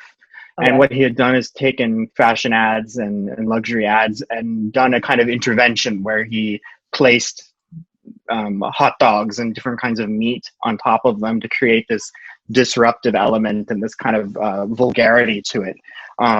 And those were a great contribution, I thought. はい、そうですね。ホットドッグのソーセージをそのシャンネルとか高級って言われるものに置いて、ペペペンって取ったっていうそのコンセプチュアルな作業ですね。これなんか僕すごい思い出すんですけど、そのライアンとやってるクラスってビジュアル作るんですよ。なんか匂いを嗅いで、その匂いをビジュアル化してこいみたいな授業を一緒にやるんですけど、僕は彼とはすごいいい授業を、やってたなって実感はあるんですけど、やっぱりなんか面白いですよ。そのプリントの質だったりとか、紙のアプローチとか、レイヤーするとか、写真撮りながらスキャンするとか、それでポートフォリオの時僕も生徒に言ってるんですけど、いろんなテクスチャーをちゃんと使いこなす。っていうのが、その置くものとか組み合わせるものでストーリーのメッセージ性がどんどん変わってくるんですよ。例えばこれだったら、ホットドッグのウィンナーを乗せて写真撮り直してるだけじゃないですか。だけど、そこに質感が変わって 3D になって、何かの上に何かがあるってことで、まあ、シャネルよりホットドッグを買ってるわけじゃないですか。このビジュアルで言うと。そういうふうにレイヤーってメッセージが伝えられるから、まあそういうことはまあ彼からすごい学んでたなって思い出しました。Great. So just to note, we had no real advertisements in this magazine. So we had no advertisers. These were the only ads we had. Okay. So we had a lot of other features, and they were all kind of intended again to be sort of provocative. And then this was our final image in the first issue, which we felt like was like. Yeah, go ahead. We felt like this was a great like final image, and it was from a photo illustration, satirical photo illustrator named Alfred Gesteit. And it was, of course, this image of the Statue of Liberty with its, dress caught up on its shoulder. And interestingly, it's quite androgynous, so you're not sure if the Statue of Liberty is actually a man in drag or a woman. And just the idea that the magazine was called the Scream of the Ass or the Dernier Cri, it felt like showing an ass, and like showing the ass of like America or something like that felt like a really appropriate way to finish the issue. はい、本当に皆さんが英語を理解してくれたらよかったなっていう感じなんですけど、まあ別にそんなどんどん直訳しないけど、お尻のね、話をしたじゃないですか、タイトルでも言ったように、まあこれは自由の女神の後ろ姿ですね。お尻がプリッと出てるっていうので、まあマガジンを締めくくるわけですけど、なんかまあ言ってるshowing usとかなんかすごい言ってるんですけど、まあアメリカのそのケツを巻き出しに、なんか丸出しにしたよとか、なんかそういう皮肉を入れたりとか、まあそれが自由の女神って言われてるけど、本当はわかんないよ。男の人がドラッグクイーンやってるかもしれないし、そんなんわかんないよねとか、なんかそういうなんかいろんな下調べというか、まあ考えがあって、最終的に自由の女神のケツで締めくくったというお話でしたね。Great. Okay. So one of my first big projects at 2x4 was very similar to my first job after UCLA. It was an enormous shopping mall in Bangkok. So we did a rebrand of CM Center, which is a part of the CM Piwat group. And they owned 3 enormous malls right in the center of Bangkok. And the one that we first worked on was CM Center.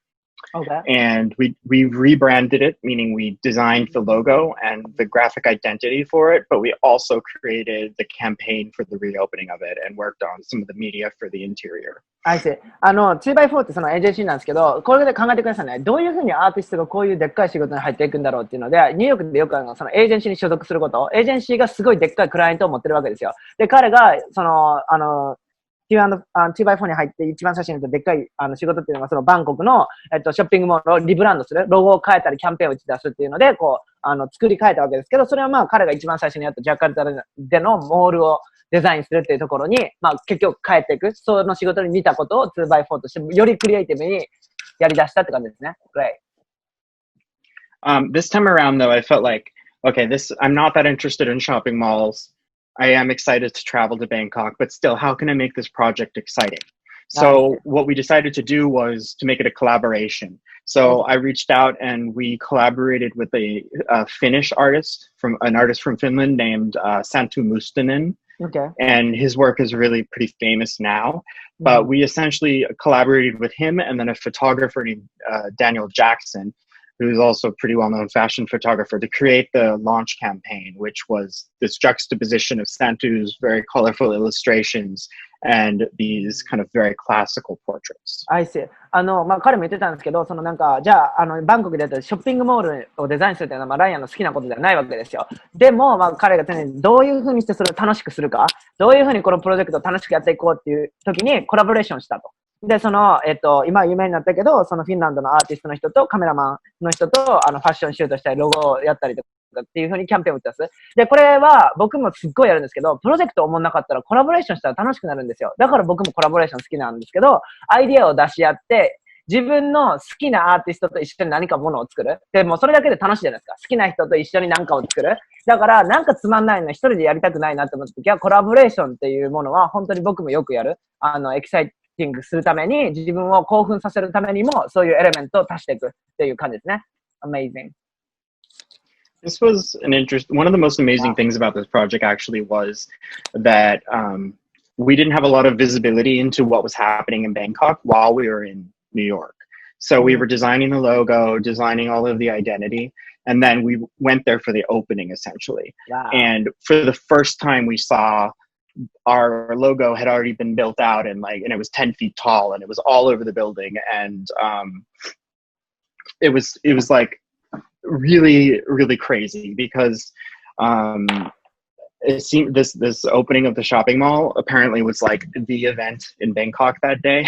Wow. And hundreds of thousands of people showed up for this. So this was easily the most well-attended project that I think I've ever worked on. なんか彼らはそのニューヨークベースでロゴとか考えてたからどういう風になるのか分からなかったんだけど、そのオープニングには行ったみたいですよ。行ってそこでこの待ち構える人たちを初めて見たっていうのがもう本当に今まで関わったプロジェクトの中で一番人を読んで一番成功したんじゃないかっていう感じですね。もうこれは本当にデザインする人の喜びですよね。それが受け入れられた時っていうのをまあ噛み締めた時ですね。Great. So after that experience, I had already been working on some Prada work, but we really got pulled in to work on the probably biggest project that possibly the biggest project that I've ever worked on, and one of the biggest projects that 2x4 has ever worked on, which was a exhibition for Prada that first was in London and later was restaged in Hong Kong. Okay. And this exhibition was called the Prada Sphere. プラダスピア。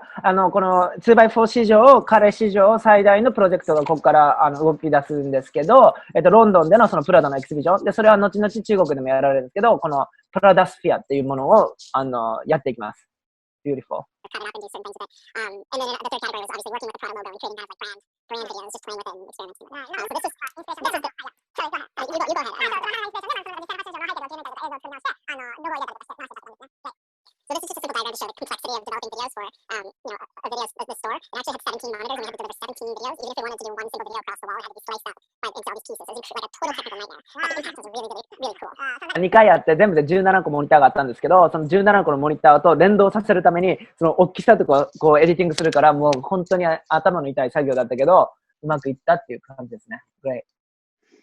So this became a kind of creative canvas for me to be able to just explore different ideas without a lot of limitations and work with different people, experiment with different types of video and animation, just really explore the possibilities of motion and image making in motion. Wow. And so we developed just dozens and dozens and dozens of videos. And ultimately what that showed was, I mean, some of these things went on, and as you saw in the protosphere, the back wall was a version of one of these videos. And this also started to pique interest in a more integrated approach to their media and their imagery, because doing all of this work for only one store in Paris seemed like a waste of a lot of beautiful creativity. So we started to expand the scope of it. で、これが彼がなんかそのなんかテクニカル的ななんかこうリミテーションみたいな、どんなことしかできないよみたいなのを考えないときに出すアイディアのボードがこれですね。こんなんどうかあんなんどうかこんなんどうだっていうビジュアルがこれです。彼がどういうふうに映像にたどり着かの出だしがこれ。で、結局この企画っていうのは大きくなっていって映像を作るだけじゃなくて、よりパリだけじゃなくていろんなところにその映像が羽ばたいていったっていう感じですね。で、So I have a video that's a kind of compilation of a lot of these that I'll play next. Mm-hmm.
Amazing. これ、すごいなんかさらりとなんかパーって見てるけど、これ結構公開してダメなやつなんで、皆さんぐらいしか多分見れないんで、見といてくださいね。で、これで僕ちょっと一つ言いたいんですけど、ラグジュアリー、高級って言われるものを表現するのって、もうその道のプロフェッショナルしか無理なんですよ、やっぱり。僕みたいな服を作る人間がこんなことやりたいって自分の力で何とかしてても、このラグジュアリーのレベルには絶対いかないんですよ。っていうのが、その道のプロが作り上げるからこそ見せれる、もう超、なんか高価なクオリティっていうんですか、そういうのを今皆さん体感できたんじゃないかなっていうのと、あとこのズームでやるレクチャーの良さって皆さんイヤホンで自分の世界観で見たじゃないですか。これってやっぱりオンラインの授業ならではだし、ライアンがそういうのを見せてくれてるのをちょっと皆さん楽しんでくれたらいいなと思います。Amazing. So designing videos for store and the Protosphere project, both of those, the Paris videos and the Protosphere, really got us really closely integrated with Prada in terms of their media production. So we began getting involved in their social media as well as their fashion shows. So this show in particular, there were videos on the screens that were developed by us as part of the overall concept for the show. We had used this technique of kind of filming through kind of semi-transparent acetate material and shooting kind of footage through it and capturing interesting images. Sorry, let me go back to that. And then that became content for the screens on the show, as well as a lot of the printed material for the invitations, seat cards, etc. で、店舗用に映像を作ったことがきっかけで、彼のチームの、プラダの服作るチームのコンセプトにまたなってって、それがまた次のコレクションの、ファッションショーでも使われたりとか、イミテーションのデザインしたりとか、コンセプトを丸々こうやってダイレクションするようにもなっていったって感じですね。Amazing. What we were also able to do was capture content for ourselves. Up till this point, we had really only been working with existing content or making original content with animation. But since we were working on the fashion shows, we were able to stay after the fashion show and film more. So we were able to film models, for instance, standing on a rotating platform and then have that against a green screen and use that for a whole bunch of other videos. だから彼らがそのファッションショーに関わるようになってから、バッターとのデータをもらうだけじゃなくて、そのフレッシュな状態で関わることができたから、そのショーのために前もってこういうふうなグリーンバックグラウンドを使って 3D でアニメーションでこうやって服を転写して映像を作ったりとかしてるって感じですね。Great. So this video we made, essentially, it became social media content. It became in-store environmental content. This is the New York epicenter flagship for Prada. And it also became media for like different kinds of product advertisement because they were holding specific bags and we did animations for those as well. はい。だからこれがまあソーシャルメディアのコンテンツにもなっていってっていう感じですね。で、これはストアのディスプレイにもなりました。Amazing. And this brought us to closer to this idea that I had been strategizing of having a more integrated 360 approach to their media so that anywhere you went, you would kind of be seeing a similar image. Everything was kind of synchronized around the world. So you can see here, this was the social media series for about 6 or 9 months. We ran Prada's social media, and I actually had like the @Prada account on my phone, and I could add things, and it was pretty amazing because you'd refresh and it'd be like thousands of likes, refresh 1,000 more likes, refresh 3,000 more likes. It was kind of wild. But we developed all these short videos for social. これソーシャルメディア用に彼が作ったやつですね。Sorry, this is... Wow. So this in the middle, of course, is the one that we shot after the fashion show. And then these other videos are product animations where we rendered them. We created the bags in 3D. And then we wanted to show the different, various different colors of the bags. So we did that cool kind of like ombre transition effect. So this is a very commercial content series for social. そういうソーシャルメディアの作品のポストをして、彼は未だにプラダのアカウントを持ってるみたいなんで、アクセスできるらしいです。Great. These were just a few screenshots of a couple of the things we did for social. You can see on the left what I was just showing you for the like plastic strap bag. The middle was actually a part of the holiday campaign. where we had all these kind of product boxes that opened up to this infinitely deep space with all these little glass bubbles that contain product. There were the videos with just the product in the bubbles, and they kind of just bounced around within the Instagram frame. And then we also did stuff with the campaign footage. これがそのインスタグラムとか用に作ったやつですね。それのスクリーンショットです。Amazing. This was a particularly interesting Instagram series we did where the campaign that year had already been shot against the green screen. So what I did was I asked for all the raw assets from the campaign video. And then we made this big collage, which I called the Void Salon. So we had the models, all the different sizes and kind of different proportions, and collaged all together in this kind of deep black screen space. And then each of them is animated. Oh, wow. So that you get essentially like this mega collage when you're in a kind of when you're looking at the grid in the product account, you get the overall collage, but then each individual post when you're in it is still full of content, very active and interesting to look at. So you get that kind of optimal situation in social where you have both a grid view, which is compelling and interesting, and a singular post, which is probably going to garner high engagement. これもなんかグリーンバックグラウンドで撮って切り抜いたモデルなんですけど、写真コラージュだけじゃなくて映像コラージュしてインスタグラムとかのポスト用に作ったすっごいでっかいコラージュですね。This is great. Wow.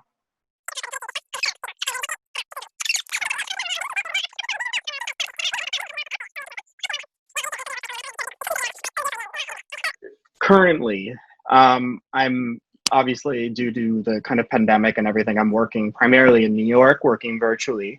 But I'm also able to work with clients in other places. So I'm working with clients in Paris, working for actually Robertet, which is a fragrance brand, or is a fragrance and flavor house that creates the ingredients and the juices for different fragrances, and also a couple of big companies that are in India. One that is going to be producing a new fragrance line, and another that works in the kind of textile home goods market. コロナが来てから、ニューヨークにいるんだけど、世界中にそのバーチャル上で仕事するようになって、ロボテっていう香水の会社があるんですけど、その香水イコールなんか香りで、そこは調味料とかもやってるし、ジュースもやってる。フレーバーですよね。で、これ結構コンセプト考えるとか面白いんで考えてほしいんですけど、味と匂いってすごいこう一貫してるってあんまり意識しないと思うんですけど、その匂いって、そのフレーバーって言うじゃないですか、調味料はフレーバーだって。そういう感じで、そこの会社はその、調味料も作るし、ジュースも作るし、その匂いに関する味も含めてのプロダクションをしてる。で、そういうものを彼がなんかビジュアル化していくっていう仕事をしてる。あと、インドで、なんかそのテキスタイルの会社とか香水とか、そういうところのビジュアルを今作ってる感じですね。Amazing. And, as I'm not really making zines anymore, but I've moved in a lot of ways. My practice has moved away from being the actual person who's designing the things myself, and much more into a kind of art direction, creative direction role, where I'm working with people who are making things and I'm shaping the ideas and strategizing. So, in a kind of correlation to that, rather than designing zines for me to explore ideas and cultural things that I'm noticing or are interested in, I create a series of reports that I put out at irregular intervals, and they're my kind of on my consulting website. As a part of that, I've published field reports, and they're basically about whatever topic I feel like writing about that I think is interesting. Sometimes they become the inspiration for a project. Sometimes they're a place where things that I learned during projects I can document and explore further, and then I publish them. But primarily, they're not for public consumption. I mean, they are, but the reason I do it is not to like get a lot of views or something like that. The reason I do it is again for myself, to learn and explore and express, much like with the zine projects. I see. これ、彼はその自分のポリシーとか言ってるんですけど、僕はなんかそのピックして喋っていこうかなと思うんですけど、彼自体がそのなんか意識してるのはそのなんか大きいなんかいろんな人に見てもらうとか、いろんな人に買ってもらうとか、そういうことよりもさておいて、自分自身に対する学びを深めて自分自身を理解していく、で表現していくってことを大切にしているっていうのが彼のそのクリエイティブモットーであるっていうことはまあ言ってるんですけど、あと僕これすごいなんか、共通するところでいいなって思うところあるんですけど、そのコロナが来た、じゃあやめちゃえとか、なんかちょっと落ち込んじゃえとか、そういう話じゃなくて、彼は常に言ってる、なんかあったら自分がどういう風にして楽しめるかっていうのを探していくっていうので、彼はそのコロナと同時にもう本当にすぐ、スイッチして、いろんな人とコミュニケーションを取って、プロジェクトを動かし始めたっていう感じですね。で、なんかまあ、モットーがあるから、自分自身、この状況どういうふうなことを学べていけるんだろうって、学びに対するすごい深い、なんかその、野望みたいなのを常に彼は持ってるから、この状況でもいろんな世界中の人と今でもやってるっていう感じですね。Amazing.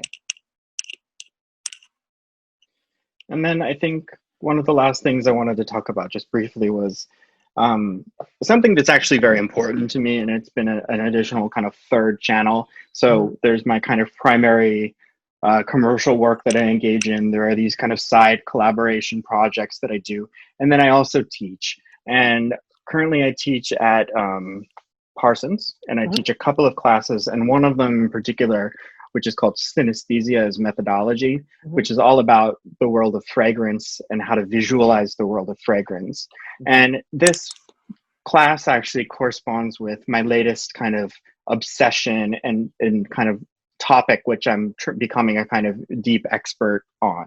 So after Prada, I'm now, and the Balkans, I'm now kind of deeply studying the art of fragrance and perfumery. Right. How was my project in the class?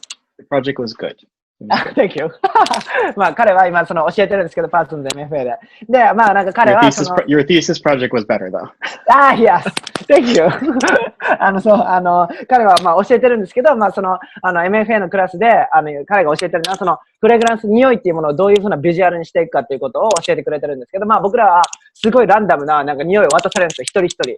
全然違う香りをクラス全員で。で、それを書いて、ファーストインプレッションで言葉を集めるんですよ。こんなことを感じた、こんなことを感じたって。で、それをビジュアルにしていく、バーって。で、それでディスカッションして、こういうことを考えたか、感じたから、こういう素材に落とし込みたいとか、こういうアプローチがしたいって言って、グラフィックなのか映像なのか紙なのか何でもいいんですよ。とりあえずビジュアルにしていくっていう授業をしてるんですね。で、彼自体も言ってるんですけど、彼の最近の本当にオブセッションも彼が一番、なんかこうハマってるアプローチでもあるって言ってて、これ考えてほしいんですけど、僕も教えるみんなそうなんですけど、先生が教えてることって結構その本人が興味あること多いんですよ。で、そのプロジェクトをなんかこう、適当にやられると結構傷つくんですよ。で、彼も言ってたけど、彼自体もすごいハマってるトピックで、それに力を入れて教えてるわけですよ。で、それに対して学生が一生懸命取り込んでくれると、自分の興味あることと共感できて、すごいいいリレーションシップができるんですね。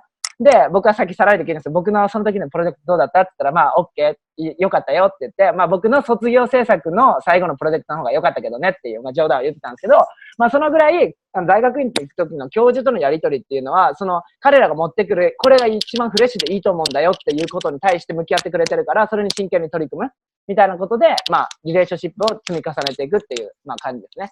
Amazing. These are just some slides from one of the lectures that I gave during the fragrance course. And it's really just a pleasure to be able to take the things that I'm really excited about and then talk to other people about them. これが彼がレクチャーしてる時に使ってるやつなんですけど、どういうふうに匂いを感じて、どういうふうにアウトプットするかってレクチャーの時に使ってるスライドショーですね。大学院の僕らが授業を受けるやつです。These are some more showing some of the interesting brands and their fragrance lines, and then trying to talk about the visual codes that they use to express their brand through image. で、これはいろんなブランドの香水のキャンペーンのビジュアルなんですけど、やっぱ香水ってデジタルに出たら匂いって伝わらないじゃないですか。だからその匂いを伝えるためにどういうビジュアルで、どういうライティングで、どういう被写体でっていう感じで、匂いをいかにして 2D でビジュアルで伝えるのかっていうサンプルですね。で、これが僕らも見学行くんですけど、その工場の中です。A great part of the course, of course, is that we get to go to the Robertet Creative Lab and see how these perfumes are actually being made.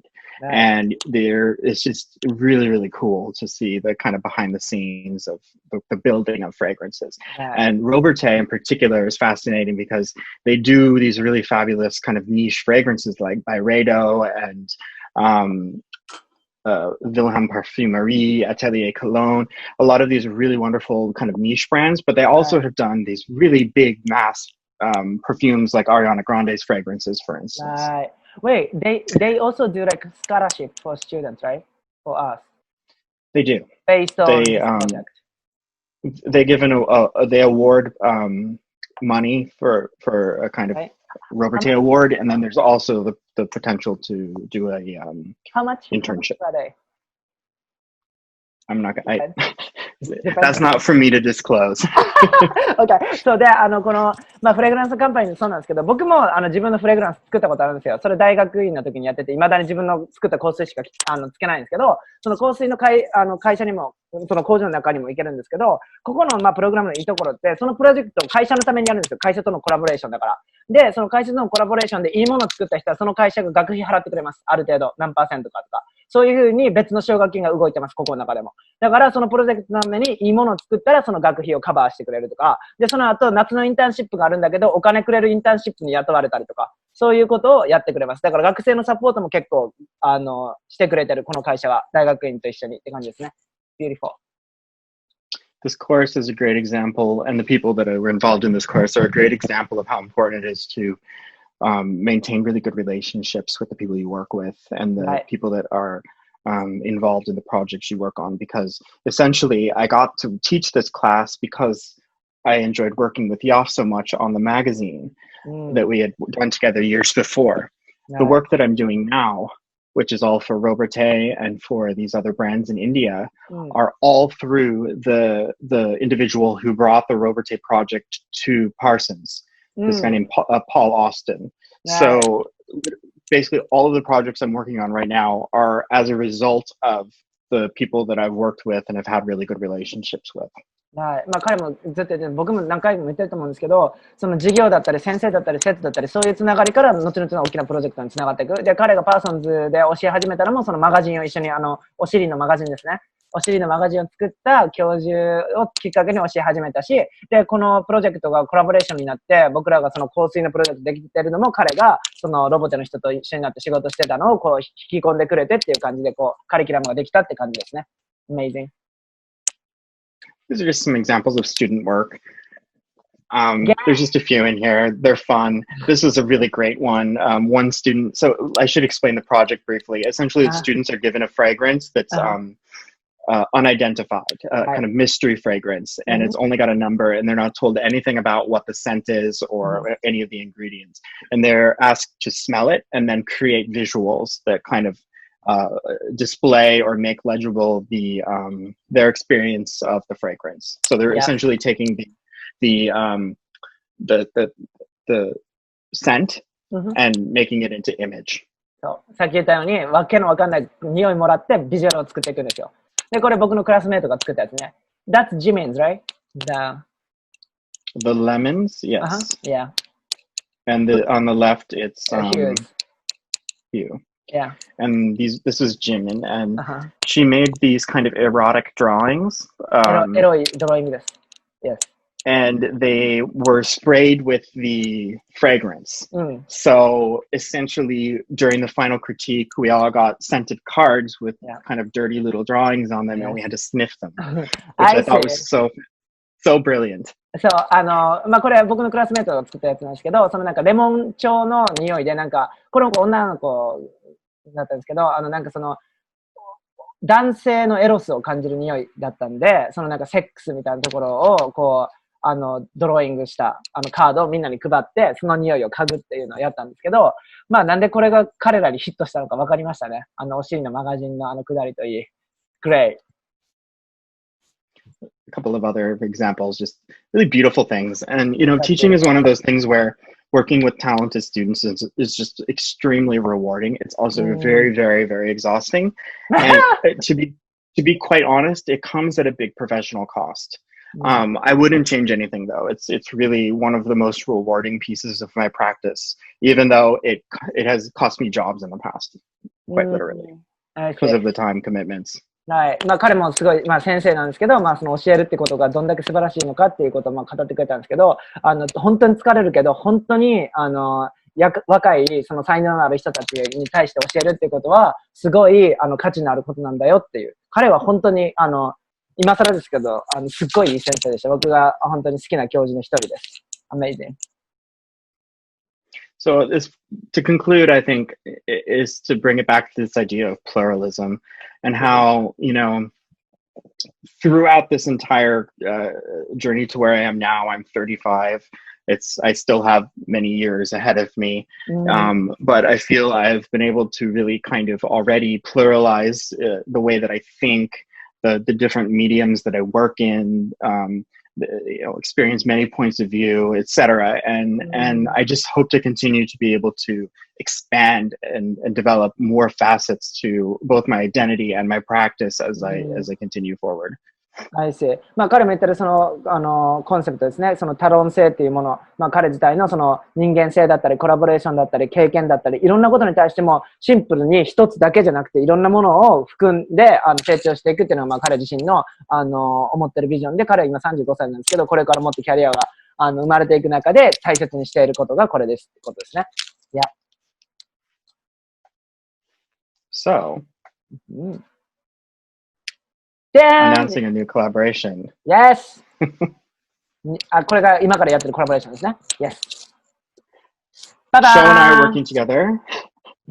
Sho and I are working together on a catalog for his 202 projects.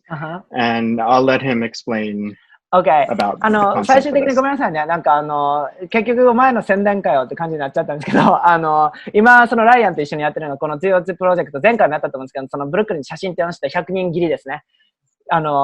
モデル100人切りっていうのを、まあ僕はやってたんですけど、まあこの文章をちょっと読んでもらったら、わかるんですけど、まあこの202プロジェクトでなんだよって思うと思うんですけど、それは、まあフォトブックであり、現代の都市の自然を記録している図鑑を作ろうと思って僕はやり始めて、まあ現代の姿を映し出すために、今風なね、今らしい自己表現をしている100人をニューヨークにいて取りためた、ポートレートになってます。で、それはただ単に、モデルを映し出しただけじゃなくて、その生きた花とプラスチックで覆われていて、それがまあ僕が捉える現代の都市の自然ってこういうもんなんだよっていうものを、取りためてる。だからこれは人々の、現代を生きる人々の図鑑であり、自然の図鑑でもあるっていう、本を作ってるんですけど、この202プロジェクトっていうのは2020年代っていうこの10年ですね。この10年、ディケイドって言われるものがどういうふうに移り変わって私たち人間、都市に住んでる人間がどういうふうに表現をしていくんだろうっていうものに、着目した本になります。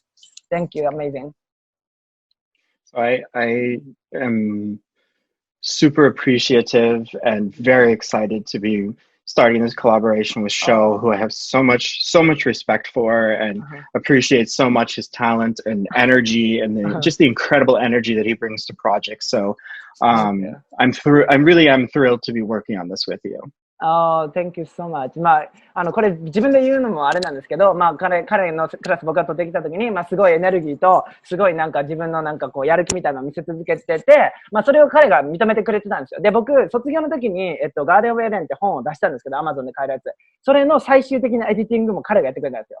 で、僕の卒業論文なんですよ、あれって。卒業論文を僕が書き切って、作んなくていいんですけど、ぶっちゃけ20ページぐらいでいいけど、僕はもう、作品もそうなんだけど、伝えたいことがいっぱいあるから本を書きたいってずっと言ってて、それで300ページ書き綴ったんですよ、その在学中に。で、それの勢いとかその迫力みたいなのをずっと見てくれてて、卒業後に彼が本に出版したいって僕が言ってたのを助けてくれて、全部エディティングをしてくれました。で、彼はなんか僕と一緒にこうやって新しいプロジェクトできるのをすごい光栄に思いますって言ってくれました。で、これが今見てるビジュアルですね。こういう感じで僕が知り合って出会ったニューヨークベースの、アーティストたちと、まあ、カンバセーション、まあ、会話をしてコミュニケーションを取って、こういうふうに一人一人のポートレートを取っていったっていう100人集になります。